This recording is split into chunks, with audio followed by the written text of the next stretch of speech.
नमस्कार साथियों, मैं प्रशांत चतुर्वेदी आप सभी का स्वागत है हमारे YouTube चैनल वाणिज्य गुरु। शरदेंदु बंदोपाध्याय द्वारा लिखी ब्योमकेश बख्शी सीरीज की पहली कहानी सत्य अन्वेषी हम आपको सुना रहे हैं। हमने अपने पिछले वीडियो में इसके कुछ भाग आपके साथ शेयर किए थे। आज हम कहानी को वहीं उसी स्थान से जहां हमने उसे छोड़ा था आगे ले चलते हैं। कलकत्ता की ये कहानी है। कलकत्ता में एक ऐसा स्थान है जो कोकीन के अवैध धंधे के लिए जाना जाता था। दिन की स्थितियां वहां सामान्य होती थी, किंतु अंधेरा होते ही वहां परिस्थितियां बदल जाती थी और लोगों का आना जाना उस क्षेत्र में बंद हो जाता था। ऐसे स्थान पर एक बोर्डिंग हाउस है जिसके स्वामी अनुकूल बाबू। वहां अजीत बाबू, अश्विनी बाबू और साथ में दो और लोग वहां रहते हैं। एक दिन वहां एक बेरोजगार युवक आसरा मांगने आता है। चूंकि कमरे सारे फुल थे, इसलिए अजीत बाबू ने उन्हें अपने साथ रखने की सहमति दी और दोनों एक साथ रहने लगे। कुछ दिन तो सब चीज सामान्य था, पर एक दिन अचानक ये पता चलता है कि उनके बोर्डिंग हाउस के सामने किसी की हत्या हो गई। हत्या किसने की, क्यों की, इस पर से पर्दा अभी उठा भी नहीं था कि एक दिन सुबह यह पता चलता है कि मेस में रहने वाले अश्विन बाबू अपना दरवाजा नहीं खोल रहे हैं। जब सारे लोग उनका दरवाजा तोड़कर अंदर प्रवेश करते हैं तो देखते हैं कि अश्विनी बाबू की भी हत्या हो चुकी है। उनकी हत्या किसने की, या उन्होंने स्वयं आत्महत्या की, यह भी एक राज है जिस पर से पर्दा अभी तक नहीं उठा है। पुलिस आती है और पूछताछ करती है। पुलिस के पूछताछ में वहां के मालिक डॉक्टर, जो होम्योपैथी डॉक्टर हैं, अनुकूल बाबू, वो अपना बयान देते हैं और बयान देते हुए बतलाते हैं। तब लगभग 10 बजे वे मेरे कमरे में आए। उनके चेहरे से यह स्पष्ट हो रहा था कि उनके दिमाग में कुछ उथल पुथल हो रही है। उन्होंने घुसते ही दरवाजा बंद कर लिया और कुछ देर तक कुछ बड़बड़ाते रहे। पहले तो बोले कि उन्हें भयंकर सपने आ रहे हैं और फिर बोले उन्हें कुछ भयानक रहस्यों का पता लगा। मैंने उन्हें शांत करने के लिए प्रयास किया, किंतु वे उत्तेजना में बोलते गए। आखिरकार मैंने उन्हें सोने की दवा देकर कहा कि आज की रात वे इसे खाकर सो जाएं, मैं कल सुबह आपकी बातें सुनूंगा। ये दवा लेकर ऊपर अपने कमरे में चले गए। यह अंतिम बार था जब मैंने उन्हें देखा था और फिर सुबह ये हो गए।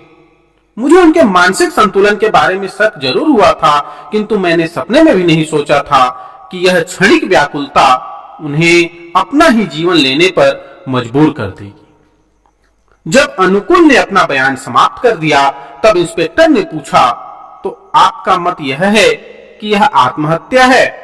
अनुकूल बाबू ने उत्तर दिया, और क्या हो सकता है। फिर भी अतुल बाबू का कहना है कि यह आत्महत्या नहीं है, यह कुछ और है। इस विषय पर शायद वे मुझसे ज्यादा जानते हैं, वे ही बताएंगे अपने विचार। इंस्पेक्टर ने अतुल बाबू की ओर मुड़कर कहा, अतुल बाबू, आप ही हैं ना? क्या आपके पास कोई कारण है जिसके आधार पर आपकी धारणा है कि यह आत्महत्या नहीं, हत्या है? जी हाँ, कोई भी व्यक्ति अपना गला इतने विभत्स तरीके से नहीं काट सकता। आपने लाश देखी है, जरा सोचिए, यह असंभव है।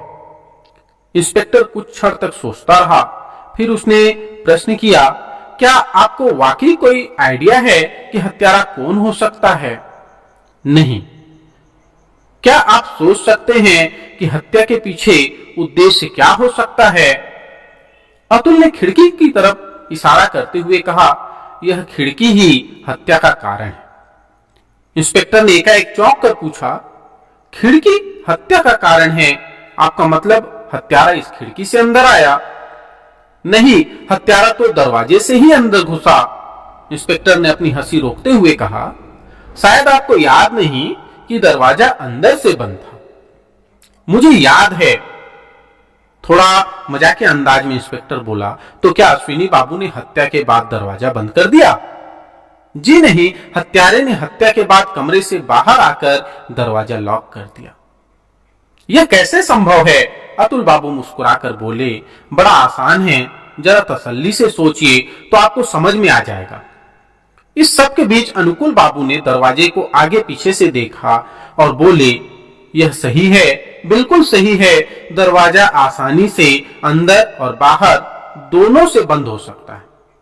हम लोगों ने ध्यान नहीं दिया, देखिए यह इसमें एल लॉक लगा है। अतुल ने कहा, दरवाजे में लॉक लग जाता है, यदि आप बाहर से लॉक लगा दें तब अंदर से खोले बिना वह नहीं खुल सकता। इंस्पेक्टर अनुभवी व्यक्ति था। गहन सोच में अपनी ठोड़ी को उंगली से ठोकते हुए बोला, यह मुमकिन है, लेकिन एक बात अभी भी उलझी हुई है। क्या इसका कोई सबूत है कि अश्विनी बाबू ने रात को दरवाजा खुला ही छोड़ दिया था? अतुल बोला, नहीं, सच्चाई यह है कि उन्होंने दरवाजा लॉक कर दिया था। इसका सबूत है, मैंने इस बात के सबूत के रूप में कहा, यह सही है क्योंकि मैंने दरवाजा बंद करने की आवाज सुनी थी। इंस्पेक्टर बोला, तो ठीक है, तब यह मुमकिन नहीं लगता कि अश्विनी बाबू उठकर अपने हत्यारे के लिए दरवाजा खोलेंगे, है कि नहीं? अतुल ने कहा, नहीं, लेकिन संभवतः आपको याद हो कि अश्विनी बाबू पिछले कुछ महीनों से एक बीमारी से ग्रस्त। बीमारी? ओ, आप ठीक कह रहे हैं अतुल बाबू, यह बात तो मेरे दिमाग से निकल ही गई। और फिर बड़े इत्मीनान से डॉक्टर उसकी ओर मुड़कर बोला, मैं देख रहा हूं आप काफी बुद्धिमान व्यक्ति हैं, क्यों नहीं पुलिस में भर्ती हो जाते, पुलिस में काफी आगे बढ़ जाएंगे। लेकिन मामला अब भी उलझा पड़ा है और उलझता ही जा रहा है। यदि यह वास्तव में हत्या ही है तब यह स्पष्ट है कि हत्यारा बहुत ही शातिर है। क्या आप लोगों को यहां किसी पर संदेह है? उसने सभी को बारी बारी से देखना शुरू कर दिया। हम सभी ने अपनी गर्दन हिलाकर इनकार कर दिया। अनुकूल बाबू ने कहा, देखिए सर, आप शायद जानते होंगे, इस इलाके में आए दिन हत्या होना बड़ी बात नहीं है। अभी परसों ही एक हत्या इस घर के ठीक सामने हुई थी। मेरा मानना है कि ये सारी हत्याएं एक दूसरे से जुड़ी हुई हैं। यदि एक का पता लग जाए तो सभी का रहस्य उजागर हो जाएगा, और यह तभी हो सकता है जब हम वास्तव में अश्विनी बाबू की मृत्यु को हत्या मानकर चलें। इंस्पेक्टर ने कहा, यह बात सही है, लेकिन यदि हम इसके साथ दूसरी हत्याओं को सुलझाना चाहेंगे तो मुझे लगता है यह जांच कभी खत्म ही न होगी। अतुल बोला, यदि आप इस हत्या की तह में जाना चाहते हैं तो केवल इस खिड़की पर ध्यान केंद्रित कीजिए। थके शब्दों में इंस्पेक्टर ने उत्तर दिया, हमें एक नहीं सभी पहलुओं पर विचार करना होगा अतुल बाबू। मुझे अब आप लोगों के कमरों की तलाशी लेनी है।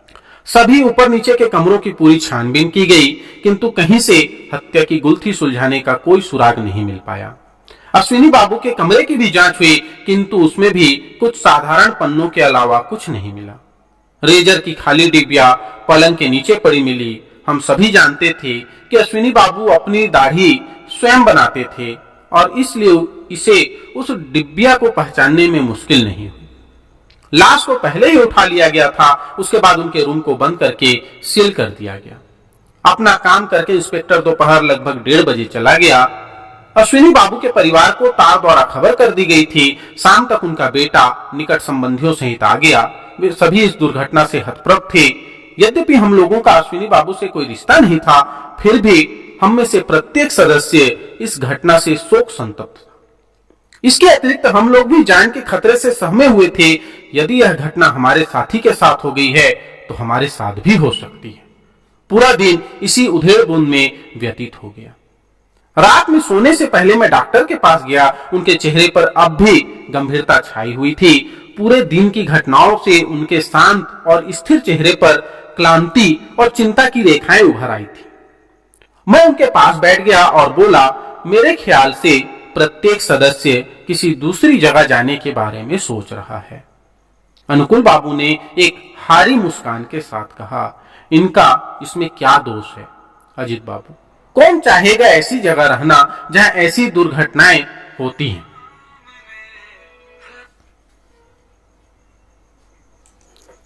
कौन चाहेगा ऐसी जगह रहना जहां ऐसी दुर्घटनाएं होती हों? लेकिन मैं अब तक यही सोच रहा हूं कि यह वास्तव में हत्या है या नहीं, क्योंकि यह तय बात है कि कोई बाहर का व्यक्ति तो यह कर नहीं सकता। जो कुछ हुआ है उसको देखकर तो यही लगता है क्योंकि हत्यारा प्रथम तल तक पहुंचेगा कैसे। आप सभी जानते हैं कि मेज का दरवाजा रात को अंदर से बंद कर दिया जाता है, इसलिए बाहर का आदमी अंदर आकर सीढ़ियां नहीं चढ़ सकता। फिर अगर मान भी लिया जाए कि हत्यारा असंभव को संभव बनाने में सफल हो भी गया, तो उसे अश्विन बाबू के कमरे में रेजर ब्लेड कैसे मिल गया?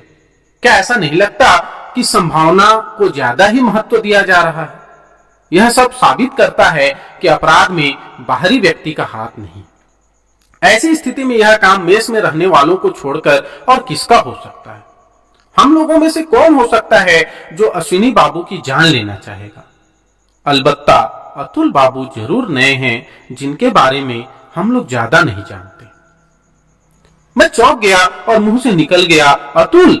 अरे नहीं नहीं, यह मुमकिन नहीं। भला अतुल बाबू क्यों अश्विनी बाबू की जान लेंगे? डॉक्टर ने कहा, यही तो आपकी प्रतिक्रिया से और भी स्पष्ट हो जाता है कि हम काम मेस के किसी व्यक्ति का नहीं हो सकता। तो केवल एक ही संभावना बचती है कि इन्होंने स्वयं ही अपनी जान ली हो, है ना? लेकिन आत्महत्या का भी तो कोई कारण होना चाहिए। मैं भी यह सोच रहा हूं। आपको याद है मैंने कुछ दिन पहले आपसे कहा था कि इस इलाके में कोकेन स्मगलिंग का कोई गुप्त अड्डा है। कोई नहीं जानता कि उसका मुखिया कौन है। डॉक्टर ने आहिस्ता से कहा, अब सोचिए कि अश्विनी बाबू उस अड्डे के मुखिया थे।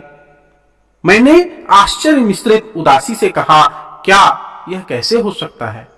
डॉक्टर ने उत्तर दिया, दुनिया में कुछ भी असंभव नहीं है। इसके विपरीत इस संदेह में मेरा विश्वास और गहन हो जाता है यदि मैं अश्विनी बाबू की बातों पर ध्यान देता, जो कल वे रात मुझसे कहकर गए थे। वे अपने से ही घबराए हुए लग रहे थे। जब व्यक्ति खुद ही दहशत में होता है तो अक्सर अपना मानसिक संतुलन खो देता है।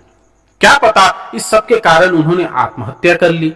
जरा सोचने का प्रयास कीजिए, क्या यह सब कारण का स्पष्टीकरण नहीं करती? मेरा मस्तिष्क इन दलीलों को सुनकर चकरा गया था, इसलिए मैंने कहा, मैं नहीं जानता अनुकुल बाबू, मैं इन सब बातों से कुछ भी समझ नहीं पा रहा हूं। मेरे विचार से आपको अपने संदेहों की चर्चा पुलिस से करनी चाहिए। डॉक्टर उठकर बोले, मैं कल करूंगा। जब तक मामला सुलझ नहीं जाता मुझे चैन नहीं मिलेगा। इसके बाद 2-3 दिन गुजर गए। इस दौरान बार बार पुलिस और सीआईडी के विभिन्न अफसरों के आने और बार बार पूछताछ करने से हम लोगों के पहले से ही चल रहे परेशान दिनों ने जीवन ही दुर्भर कर दिया। मेस का प्रत्येक सदस्य जल्द से जल्द अपने सामान के साथ मेस छोड़ने के लिए तैयार बैठा था, लेकिन पहल करने से डर रहा था। यह सभी के मन में था कि मेस को जल्दी छोड़ना पुलिस की नजर में शंका पैदा कर सकता था। अब तक यह स्पष्ट होता जा रहा था कि संदेह की सुई मेस के एक व्यक्ति की ओर झुक रही थी, लेकिन हम लोगों को यह अंदाजा नहीं हो पा रहा था कि वह व्यक्ति कौन हो सकता है। कभी कभी क्षणिक भय से दिल की धड़कनें तेज हो जाती थी कि कहीं वह व्यक्ति मैं तो नहीं हूं। एक दिन सुबह मैं और अतुल डॉक्टर के दफ्तर में अखबार पढ़ रहे थे। अनुकुल बाबू के लिए कुछ दवाएं एक बड़े पैकेट में आई थी। वे उन्हें खोलकर बड़े यत्न से अपने शेल्फ में सजा रहे थे। पैकेट में अमेरिकन स्टैंप लगा था। डॉक्टर कभी देसी दवाओं का प्रयोग नहीं करते थे। जब कभी उन्हें जरूरत होती वे अमेरिका या जर्मनी से मंगाते थे।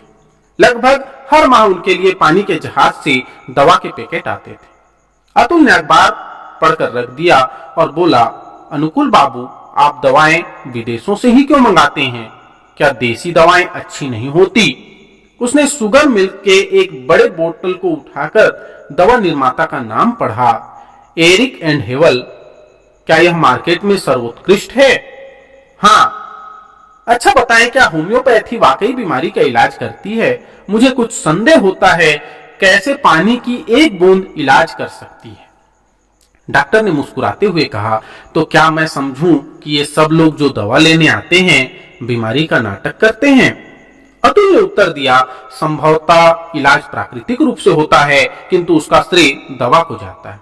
विश्वास अपने आप में ही इलाज है। डॉक्टर केवल मुस्कुराकर रह गए। उन्होंने कोई जवाब नहीं दिया।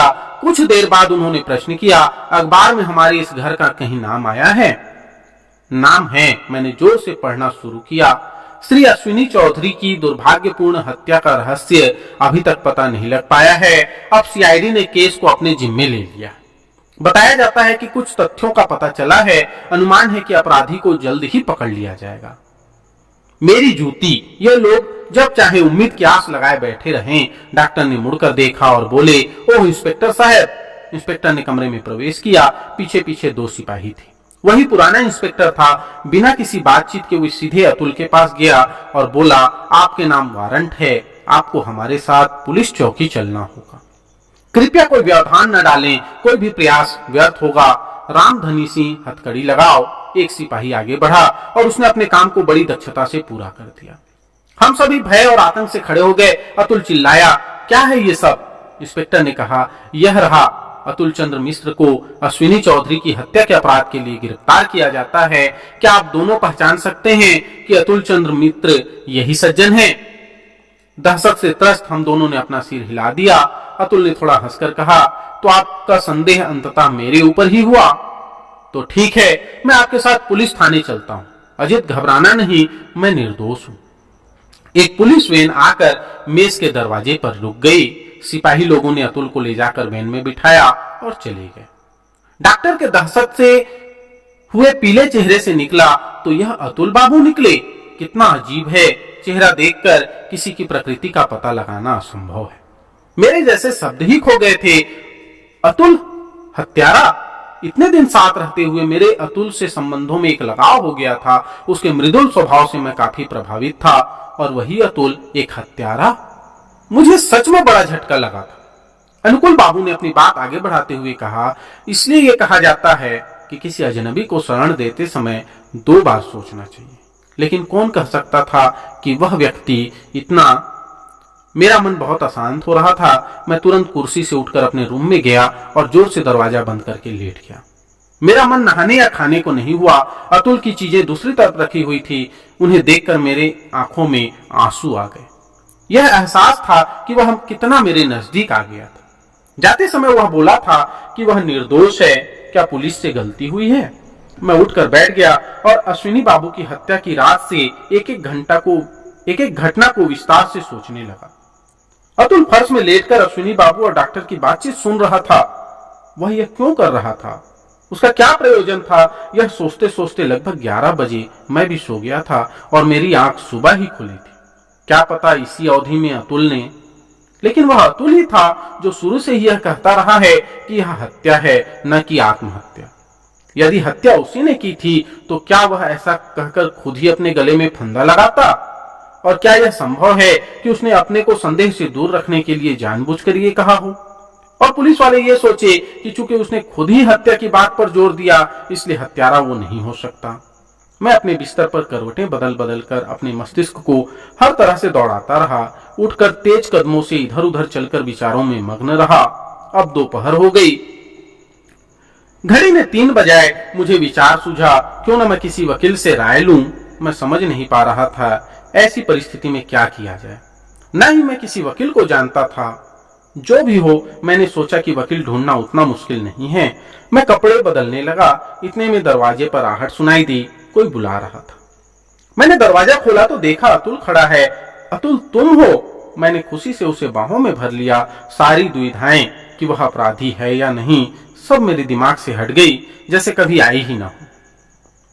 उसके बाल उलझे थे और चेहरे पर थकान थी। वो मुस्कुराकर बोला, हाँ अजीत, मैं हूं अतुल। उन्होंने मुझे बड़ा हैरान किया। बड़ी मुश्किल से मुझे एक सज्जन मिले जिन्होंने मेरी बेल कराई, अन्यथा आज मुझे जेल जाना पड़ता। तुम कहीं जाने के लिए निकल रहे थे? जरा संकोच से मैं बोला, वकील के पास। अतुल ने मेरे हाथों को प्यार से दबाकर कहा, मेरे लिए? यदि ऐसा है तो अब आवश्यकता नहीं है। जो भी हो, इसके लिए धन्यवाद। मुझे फिलहाल अस्थायी बेल मिल गई है। हम लोग वापस कमरे में आकर बैठ गए। अपनी कमीज उतारते हुए अतुल बोला, उफ, मेरा सिर चकरा रहा है। मैंने दिन भर से कुछ नहीं खाया है। लगता है तुमने भी नहीं खाया है। तो चलो जल्दी से नहा लें और चलकर खाना खाएं। मेरे पेट में चूहे कूद रहे हैं। मैं अपने संदेह को समाप्त करना चाहता था, इसलिए मुंह से निकल गया, अतुल, तुमने क्या अश्विनी बाबू की हत्या की है या नहीं? अतुल फीकी हंसकर बोला, यह बहस हम लोग बाद में करेंगे। इस समय हमें जरूरी है खाना। मुझे चक्कर आ रहे हैं, लेकिन इस समय नहाने से अधिक और कुछ जरूरी नहीं है। डॉक्टर कमरे में आ गए। अतुल ने उन्हें देखकर कहा, अनुकुल बाबू, कहावत के अनुसार विलक्षण प्रतिभा की तरह मैं लौट आया हूँ। अंग्रेजी में एक कहावत है, खोटा सिक्का नहीं चलता। मेरी स्थिति बिल्कुल वैसी ही है। पुलिस ने भी बैरंग वापस कर दिया। गंभीर मुख मुद्रा में डॉक्टर ने कहा, अतुल बाबू, यह जानकर खुशी हुई कि आप वापस लौट आए हैं। शायद पुलिस ने भी आपको निर्दोष पाया हो और छोड़ दिया हो, लेकिन आप अब यहाँ और नहीं। मैं समझता हूं आप समझ गए होंगे मेरा मंतव्य क्या है। यह पूरे मेष का सवाल है। सभी चाहते हैं जाना। देखिए, मुझे अन्यथा न लीजिए। मुझे आपके खिलाफ व्यक्तिगत रूप से कुछ नहीं है। पर अतुल ने तुरंत जवाब दिया, ओह, मैं समझ गया। निश्चित रूप से मुझ पर आप अब तो अपराधी का बिल्ला लग चुका है। मुझे शरण देकर आप क्यों मुसीबत में पड़ना चाहेंगे? क्या पता पुलिस आपके विरुद्ध भी अपराध उकसाने या मदद करने का चार्ज ला सकती है। कैसे कहा जाए? तो क्या आप चाहते हैं कि मैं आज ही मेष छोड़ दूं? डॉक्टर कुछ देर तो चुप रहा, फिर अनिश्चा से बोला, ठीक है, आज रात रह जाइए, किंतु कल सवेरे। अतुल बोला, जरूर, मैं कल आपको कष्ट नहीं दूंगा। कल मैं अपनी जगह तलाश कर लूंगा। जहां भी हो, कुछ ना मिला तो अंततः पड़ोस में उड़िया होटल तो मिल ही जाएगा। और वहां हंस दिया। अनुकुल बाबू ने पुलिस स्टेशन में हुई बातों को पूछना चाहा, जिसके उत्तर में अतुल दो एक मामूली बातें बताकर नहाने चला गया। डॉक्टर ने मुझसे कहा, मुझे लग रहा है कि मैंने अतुल बाबू को नाराज कर दिया, लेकिन मेरे पास कोई दूसरा उपाय नहीं है। मेष पहले ही बदनाम हो चुका है। यदि मैं उसमें किसी अपराधी को और शरण दूं तो सुरक्षा की दृष्टि से क्या यह सही होगा? आप ही कहिए। सच्चाई यह थी कि सुरक्षा और अपने को बचाए रखने के एहतियात के लिए किसी को दोषी नहीं ठहराया जा सकता। मैंने उदासी से सिर हिलाकर हाँ में हाँ मिलाई और कहा, देखिए, आप मेष के स्वामी हैं, इसलिए आप जो ठीक समझें वह आपको करना पड़ेगा। मैंने भी कंधे पर तौलिया डाला और बाथरूम की तरफ बढ़ चला। डॉक्टर पश्चाताप की मुद्रा में चुपचाप अकेले बैठे रह गए। मैं और अतुल लंच के बाद अपने कमरे में आ रहे थे कि देखा घनश्याम बाबू दफ्तर से आ रहे हैं।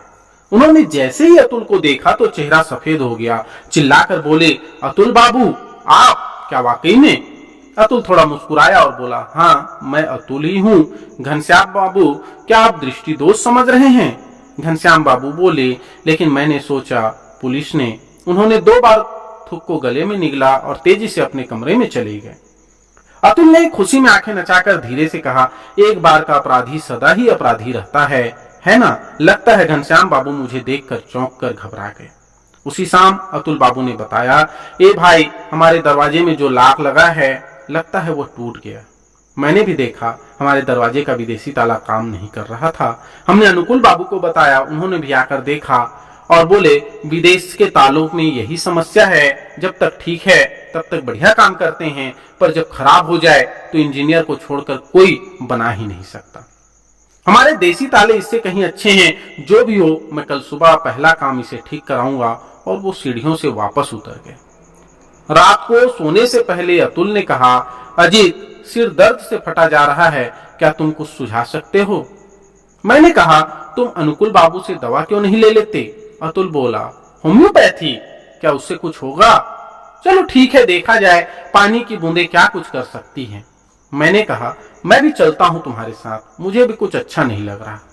डॉक्टर अपनी दुकान बंद करने जा रहे थे। हमें देखते ही उन्होंने प्रश्नवाचक दृष्टि से देखा। अतुल बोला, हम लोग आपकी दवा चखने आए हैं। मुझे बड़े जोरों का सिर दर्द हो रहा है, क्या आप मदद कर सकते हैं? डॉक्टर ने प्रसन्न मुद्रा में कहा, अवश्य, मैं जरूर आपको राहत दिला सकता हूं। यह और कुछ नहीं, थोड़ी सी बदहजमी है जो आपको परेशान कर रही है। इसी से सिर दर्द है। बैठिए, मैं अभी एक डोज देता हूं। उन्होंने कुछ ताजी दवाई सेल्फ से निकाली, एक पुड़िया बनाकर दी और बोले, जाइए, इसे खाकर सो जाइए। आपको याद भी नहीं रहेगा कि आपको सिर दर्द था भी या नहीं। अजीत बाबू, आप भी कुछ बुझे बुझे लग रहे हैं। उत्तेजना के बाद आप भी थकान से पस्त दिखाई देते हैं। क्यों, है ना यही बात? तो क्यों ना मैं आपको भी दवा दे दूं, ताकि सुबह आप भी स्वस्थ और ताजा महसूस करें। हम दवा लेकर वापस जा ही रहे थे कि अतुल ने अनुकुल बाबू से पूछा, क्या आप ब्योमकेश बख्शी नामक किसी व्यक्ति को जानते हैं? थोड़ा चौंक कर अनुकुल बोले, नहीं तो ये कौन है? अतुल ने कहा, मैं भी नहीं जानता। मैंने इनका नाम आज पुलिस स्टेशन में सुना। मुझे लगता है वे ही इस केस के इंचार्ज हैं। डॉक्टर ने दोबारा सिर हिलाकर कहा, नहीं, मैंने कभी यह नाम नहीं सुना। अपने कमरे में लौटने के बाद मैंने कहा, अतुल, तुम्हें मुझे सब कुछ बताना होगा। क्या सब कुछ बताऊं? तुम मुझसे कुछ छिपा रहे हो, लेकिन यह नहीं चलेगा, तुम्हें मुझे सब कुछ बताना होगा। अतुल कुछ देर शांत रहा, फिर एक नजर दरवाजे पर डालकर वह बोला, अच्छा ठीक है, मैं बताता हूं। आओ इधर आकर मेरे बेड पर बैठो। मैं भी सोच रहा था कि समय आ गया है कि तुम्हें भी कुछ बता दिया जाए। मैं उसके बेड पर बैठ गया। अतुल भी दरवाजा बंद करके मेरे पास ही बैठा। मेरे हाथ में दवा की पुड़िया थी। मैंने सोचा उसे खा लूं, फिर उसकी बातें सुनूं। लेकिन जैसे ही मैं दवा खाने को उठा, उसने टोक दिया, उसे अभी रहने दो, पहले मेरी कहानी सुन लो, फिर उसे ले लेना। उसने लाइट बुझा दी और मेरे कान के पास आकर आहिस्ता से अपनी कहानी सुनाने लगा। मैं चुपचाप दहशत में और कभी प्रशंसा से पूरी कहानी सुनता रहा। करीब पौन घंटे के बाद संक्षेप में अपनी कहानी कहकर अतुल बोला, आज के लिए इतना पर्याप्त है, शेष कहानी कल तक इंतजार कर सकती है। उसने घड़ी के चमकते डायल में देखा, अभी काफी समय है, 2 बजे से पहले कुछ नहीं होगा, क्यों ना तब तक थोड़ी नींद ले लें, मैं समय होने पर जगा दूंगा। लगभग 1:30 बजे मैं जागा हुआ लेटा था। मेरे कान इतने सजग थे कि मुझे अपने हृदय की धड़कन भी साफ सुनाई दे रही थी। मेरी मुट्ठी में वो वस्तु जकड़ी हुई थी जो अतुल ने मुझे दी थी। अंधकार में सन्नाटे के अलावा कुछ नहीं था। एकाएक मेरे कंधे पर अतुल के हाथ से मैं सजग हो गया। यह संकेत हमने पहले ही तय कर लिया था। मेरी सांसें धीमी और गहरी हो गई, जैसे सोए हुए व्यक्ति की होती। मुझे लग रहा था कि वो घड़ी आ गई है। कब दरवाजा खुला मुझे पता नहीं चला, लेकिन एकाएक अतुल के बेड पर एक धमाका हुआ और कमरे में रोशनी हो गई। मैं हाथ में लोहे की छड़ लेकर झपट्टे के साथ खड़ा हो गया। मैंने देखा कि अतुल हाथ में रिवॉल्वर लिए और दूसरे हाथ से लाइट के स्विच को दबाए खड़ा है। अतुल के बेड के पास घुटनों के बल झुके हुए अनुकूल बाबू अतुल को ऐसे घूर रहे थे जैसे एक घायल शेर अपने शिकारी को घूरता है। अतुल की आवाज गूंजी, क्या दुर्भाग्य है अनुकूल बाबू, आप जैसा अनुभवी व्यक्ति अंततः एक तकिया में ही घोंप पाया। यही ना, जरा भी हिलने की कोशिश न कीजिए और छुरा फेंक दीजिए। जरा भी हिले तो गोली चला दूंगा। अजीत, जाकर खिड़की खोल देखो, पुलिस बाहर खड़ी इंतजार कर रही है, जरा देखो ना। डॉक्टर मौका देखकर दरवाजे की ओर झपटा, लेकिन अतुल के मजबूत हाथ का एक मुक्का उसके जबड़े पर लगते ही वह गिर पड़ा।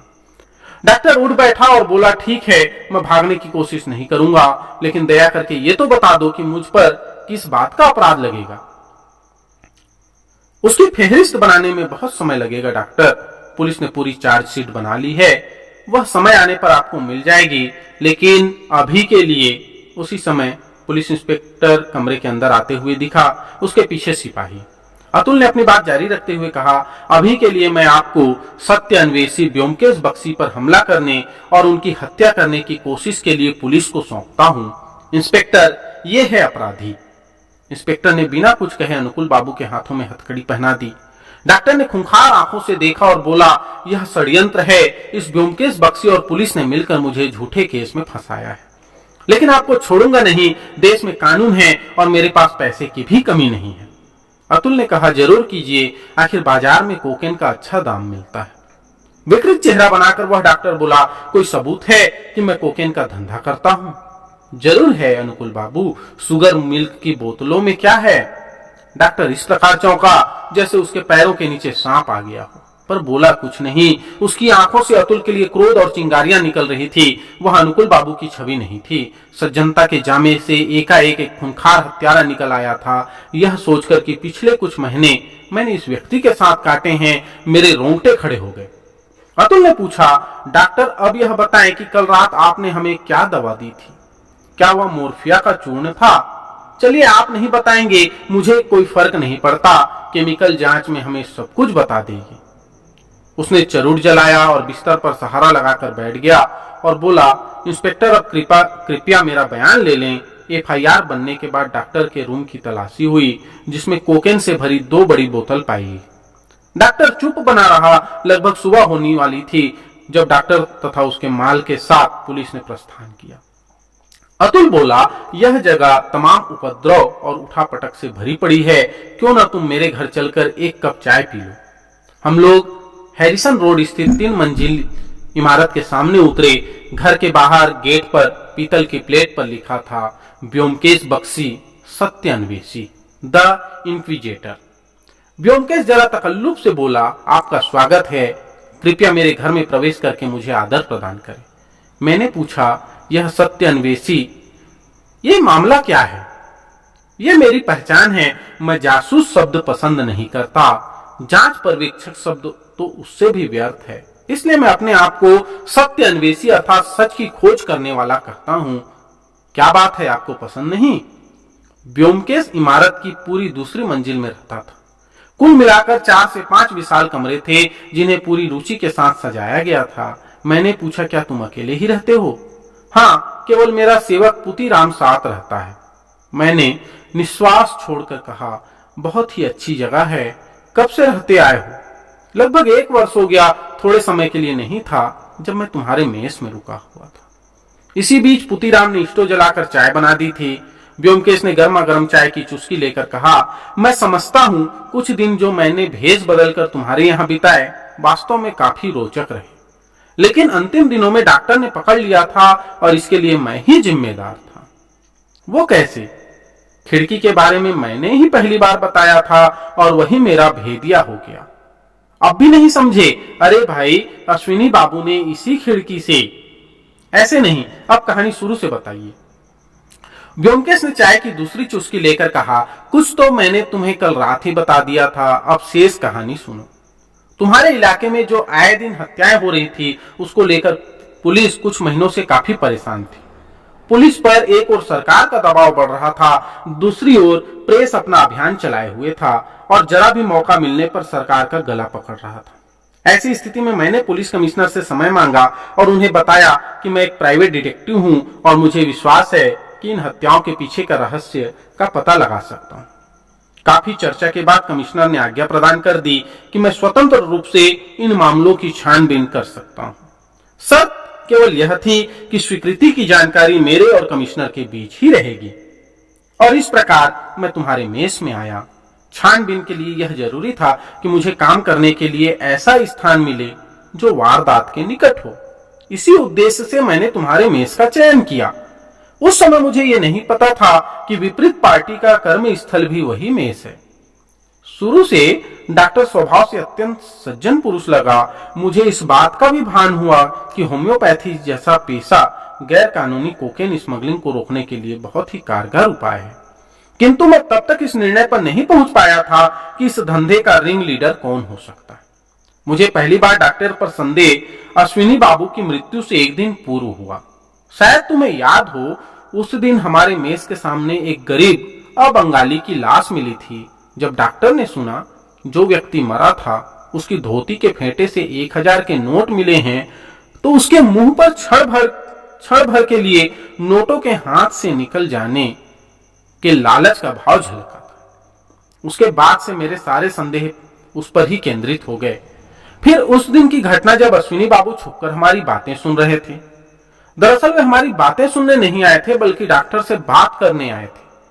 जब उन्होंने देखा कि हम लोग बैठे हैं तो कुछ बहाना बनाकर ऊपर अपने कमरे में चले गए। अश्विनी बाबू के व्यवहार से मैं भी कुछ नहीं समझ पा रहा था और कुछ समय तक मैं भी इसी उधेड़बुन में रहा कि कहीं वे ही तो अपराधी नहीं हैं। जब मैंने उनकी अनुकूल बाबू से हुई बातों को फर्श पर लेटकर सुना तब भी मेरे मस्तिष्क में कुछ स्पष्ट नहीं हो पा रहा था, लेकिन इतना मुझे आभास हो गया था कि अश्विनी बाबू ने कोई भयंकर घटना देखी है। लेकिन जब उस रात उनकी हत्या हुई तो मेरे मस्तिष्क में सब कुछ स्पष्ट हो गया। क्या अब भी तुम समझ नहीं पाए? डॉक्टर नितांत गोपनीय तरीके से गैर कानूनी नशीली दवाइयों का धंधा करता था और अपने इस रिंग लीडर के काम को रहस्य की अभेद चादर से छिपाए रखता था। जो कोई भी उसके भेद को जान जाता था उसे फौरन रास्ते से हटा दिया करता था। यही कारण था कि जिसकी वजह से वो उस पर अभी तक कोई आंच नहीं आ पाई थी। जो व्यक्ति सड़क पर मरा पाया गया था वो अनुकूल बाबू का ही दलाल था या फिर माल सप्लाई करने वाला सरगना था। वो मेरी धारणा हो सकती है, मैं गलत भी हूं। उस रात जब वह व्यक्ति डॉक्टर के पास आया था तब दोनों में तकरार हो गई थी। हो सकता है उस आदमी ने अनुकूल बाबू को ब्लैकमेल करने की कोशिश की हो या पुलिस में जाने की धमकी दी हो, और जब वह जाने लगा तो अनुकूल बाबू ने उसका पीछा किया और मौका मिलते ही उसे समाप्त कर दिया। अश्विनी बाबू ने यह घटना अपनी खिड़की से देखी थी और कुछ मति भ्रष्ट हो जाने की स्थिति में इस घटना की जानकारी डॉक्टर को देने गए थे। मैं कह नहीं सकता उनकी मंशा क्या थी। वे अनुकूल बाबू के एहसानों से दबे हुए थे और शायद इसलिए अनुकूल बाबू को इस घटना से सचेत करना चाहते थे, लेकिन उसका परिणाम ठीक इसके विपरीत हुआ। डॉक्टर की नजर में अश्विनी बाबू ने जिंदा रहने का अधिकार खो दिया था। उसी रात जब वे बाथरूम जाने के लिए उठे, उनकी नृशंस हत्या कर दी गई। मैं कह नहीं सकता कि शुरू में डॉक्टर का मुझ पर कोई संदेह था, लेकिन जब मैंने पुलिस को यह बताया कि वह खिड़की ही हत्या का कारण है, तब डॉक्टर समझ गया कि मैं भी कुछ करने जा रहा हूं और इस प्रकार मैंने भी अपने जीवन समाप्त करने का अधिकार अर्जित कर लिया था। लेकिन मैं इसके लिए अभी तैयार नहीं था, इसलिए मेरे दिन पैनी नजर सजग पहरेदारी में कटने लगी और तब पुलिस ने एक भूल कर दी, मुझे गिरफ्तार कर लिया गया। जो भी हो, कमिश्नर ने स्वयं आकर मुझे छुड़ा दिया।